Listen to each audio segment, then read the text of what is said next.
Alors, je vais vous parler d'un projet, mais je ne vais quand même pas refaire la réunion qu'on a eue en début d'année, au printemps. Un petit rappel quand même des grandes lignes de ce projet concerne donc définir le centre-ville et sur la zone sur laquelle on veut mener les actions. Également, la mise en cohérence de l'identité de la ville. L'amélioration du cadre de vie, qu'est-ce que ça veut dire? C'est travailler sur le parvis, puis lui donner une autre dimension. C'est également travailler sur la chaussée, sur les trottoirs pour tout niveler. C'est rendre finalement la ville plus agréable à vivre, avec des lieux de rencontre. L'allègement des voies de circulation, alors, il y en a qui vont être sûrement très contents, c'est faire en sorte que la circulation de transit, les poids lourds ne passent plus par le centre-ville, donc enlever toutes ces nuisances sonores, olfatives, rendre la sécurité aux piétons. Voilà. Globalement, c'est les actions sur lesquelles on va travailler, qui vont démarrer.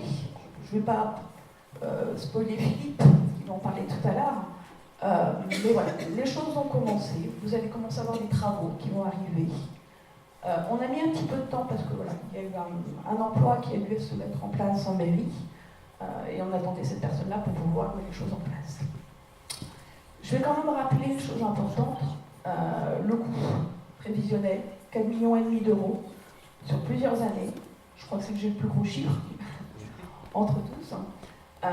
C'est pas négligeable.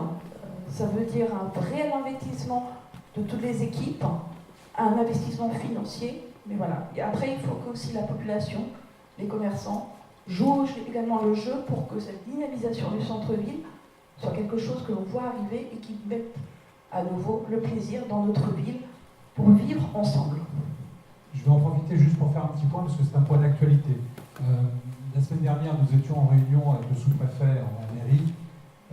Vous savez, vous avez peut-être vu, pas vu, je ne sais pas, au niveau national, il y a une opération qui s'appelle Cœur de Ville. En Loire-Atlantique, la ville de Saint-Nazaire et celle de Châteaubriand ont été retenues. D'autres villes au niveau national, 222 de mémoire. Et nous, on n'a pas été retenus malgré la qualité de nos dossiers, comme il l'avait été précédemment sur l'appel à la manifestation d'intérêt de revitalisation du centre-bourg. Donc 2 fois qu'on n'est pas retenu, vous pensez bien qu'au bout d'un moment, ça commence aussi à chauffer dans mes relations avec l'État. Et donc de fait, j'ai demandé au sous-préfet d'avoir une attention toute particulière sur le dossier vignoire. Nous étions le 16 octobre en réunion avec la Caisse des dépôts et consignations, avec l'ANA, avec Action Logement, avec la Direct, avec Habitat 44, qui vont oublier sûrement. Et donc, pendant que nous étions en réunion, à l'Assemblée nationale se votait le projet de loi Élan. Vous voyez ça aussi dans vos informations. Et à l'intérieur du projet Élan, il y a une caractéristique qui s'appelle ORT, Opération de Revitalisation des Territoires. Et le sous-préfet, j'étais avec lui samedi dernier, nous étions à Châteaubriand, il y avait une réunion des maires de l'arrondissement, et il a annoncé devant tout le monde que Blain allait bénéficier d'une contractualisation dans le cadre de cette ORT, donc suite à la réunion qu'on a eue le 16. Donc forcément, ça va engager beaucoup d'opérateurs. On aura l'occasion de revenir sur l'aspect d'Habitat 44 et la requalification du Pré Saint-Laurent. On verra ça un petit peu plus tard dans l'année, et peut-être même au moment de la cérémonie des vœux. Vous verrez que c'est tout un ensemble en fait. On aura l'occasion de parler tout à l'heure du contournement de Blain. Il y a tout un tas de choses qui font un mouvement de fond, une lame de fond qui est en train de s'engager. Et je crois pouvoir dire que maintenant qu'on a le soutien de l'État et des différents opérateurs, les choses vont voir le jour. C'est vrai qu'on a pris un petit peu de retard, Véronique l'a évoqué. On a un emploi qui, c'est le responsable des marchés, plus exactement. Et donc il est arrivé le 1er août. Et vous voyez donc le temps qu'il arrive, les remettre en route, etc. Donc les marchés sont repartis. Voilà. Alors, qu'est-ce qui peut également contribuer au dynamisme du centre-ville? C'est notre marché. Certains d'entre vous ont entendu parler qu'il se déplace, etc. On est en train de travailler justement sur les scénarios possibles, peut-être le ramener vers la rue de Nantes, mais c'est quelque chose que l'on va travailler avec les commerçants du marché, avant même, de façon à ce qu'ils l'acceptent.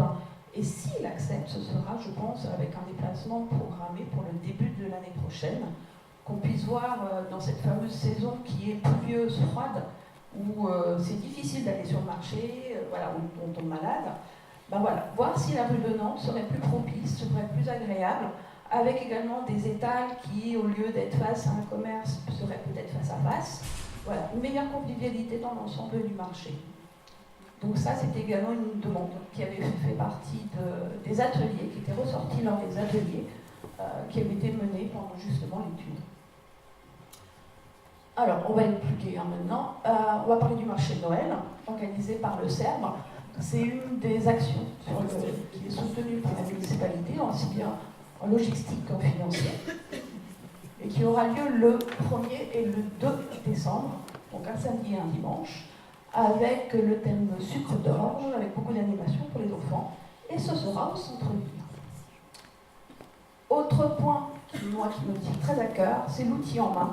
Vous avez déjà entendu parler de l'outil en main. Donc cette année, nous venons de faire beaucoup de travaux dans les futurs ateliers pour les implanter.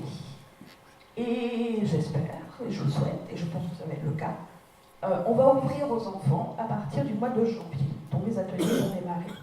Et on est toujours en recherche, bien sûr, de bénévoles, des anciens artisans, des salariés également.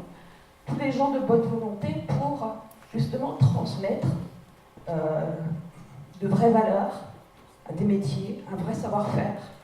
Et voilà, c'est trop génial. Donc si vous avez envie de venir échanger avec les enfants, n'hésitez pas à rejoindre cette équipe qui est franchement très sympa.